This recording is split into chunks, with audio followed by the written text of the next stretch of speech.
वीरेंद्र सिंह जी यहाँ पे पहुंच चुके हैं। वीरेंद्र सिंह जी राष्ट्रवादी युवक कांग्रेस, राष्ट्रवादी कांग्रेस पार्टी के एक युवा उभरते हुए सितारे हैं। उन्होंने अभी जी अपना नाम बताइए। मैं धीरज शर्मा, राष्ट्रवादी युवक कांग्रेस का राष्ट्रीय अध्यक्ष। आज किसान दिवस पे हम लोगों ने, राष्ट्रवादी युवक कांग्रेस ने युवा अधिकार आंदोलन की हरियाणा में एक पहल करी है। हम सब लोगों ने देखा जिस तरीके से किसानों ने अपने अधिकार के लिए लड़ के पूरे साल भर इस गूंगी बहरी सरकार से लड़ने का काम किया और लड़ के अपने अधिकार के लिए अपना अधिकार छीन के लिया।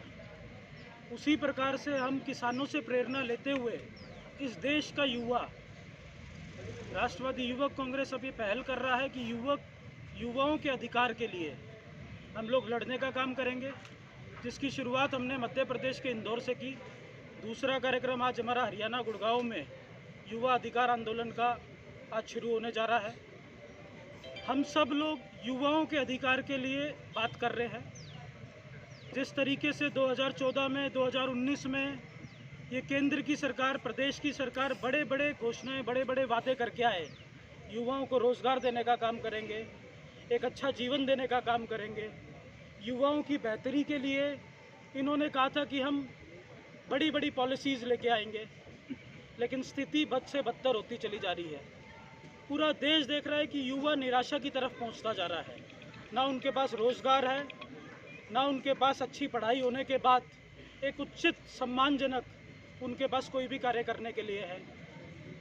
आईआईटी करने के बाद, डॉक्टर बनने के बाद, महंगी महंगी पढ़ाई करने के बावजूद भी आज युवा को, किसी को गार्ड की नौकरी करनी पड़ रही है, किसी को वेटर की नौकरी करनी पड़ रही है।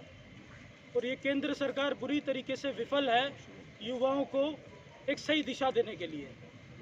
काम सिर्फ और सिर्फ क्या किया जा रहा है, पूरे देश के युवाओं को जात पात और धर्म के नाम पे सिर्फ लड़ाने का काम हो रहा है।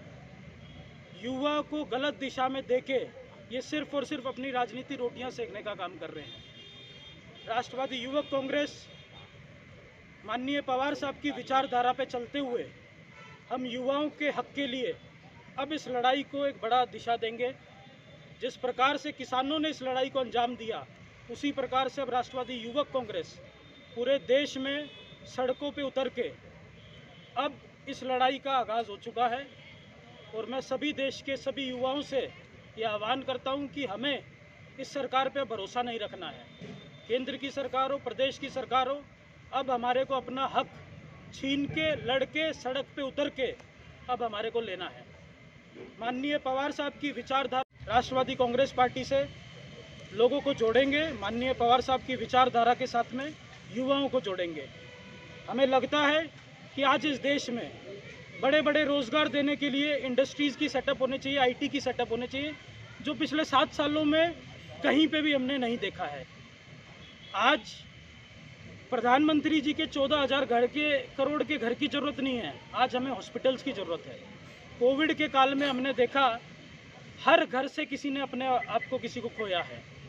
ऐसे समय में मैं पूछता हूँ कि हमें बड़े बड़े घरों की ज़रूरत है या बड़े बड़े हॉस्पिटल्स की ज़रूरत है। खट्टर सरकार से मैं पूछना चाहता हूँ, माननीय मुख्यमंत्री जी से, कि हमें रोज़गार के अवसर की ज़रूरत है या हमें बड़े बड़े पुतलों की, आज हमें मंदिर मस्जिद के नाम पे हमें बांटा जा रहा है। हमें अच्छे कॉलेजेस की ज़रूरत है, हमें अच्छे अस्पतालों की ज़रूरत है, ताकि इस कोविड काल में हमारे घर से कोई भी बीमार हो तो उसको अच्छा स्वास्थ्य मिल सके। सर, हर पार्टी दावा करती है पर टाइम पूरा होने के बाद छोड़कर निकल जाती है, तो लोग कैसे ही वो विश्वास करेंगे? हम उसी के लिए आज यहाँ पे हैं, उसी दावों के लिए। आज जिस तरीके से बड़े बड़े वादे हुए, लेकिन वो वादे सारे के सारे झूठे निकले। आज दूसरा टर्म है केंद्र सरकार का और प्रदेश का, लेकिन कहीं पे भी ये वादे पूरे नहीं होते जा रहे हैं। ये युवाओं के साथ, ये प्रदेश की जनता के साथ, ये देश की जनता के साथ ये विश्वासघात है। युवा आप पर कैसे भरोसा करेंगे? सर, उन्होंने कांग्रेस पार्टी भी देखी है, भाजपा पार्टी भी देखी है, जेजेपी भी देख चुके हैं, तो क्या आप पे कैसे युवा विश्वास करेंगे? बिल्कुल, देखिए, आपने देखा है महाराष्ट्र में पूरे देश से सब लोग रोजगार के लिए जाते हैं। आज महाराष्ट्र को महाराष्ट्र बनाने में शरद पवार साहब का एक बड़ा योगदान है।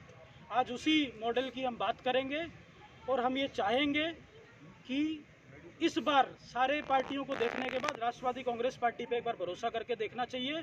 और मुझे पूरा भरोसा है कि इस देश में एक बड़ा नेतृत्व पवार साहब के रूप में होगा, जिसको सभी लोग, चाहे वो युवा हो, विद्यार्थी हो, महिला हो, किसान हो, सब लोग उनकी नीतियों पे भरोसा करते हैं।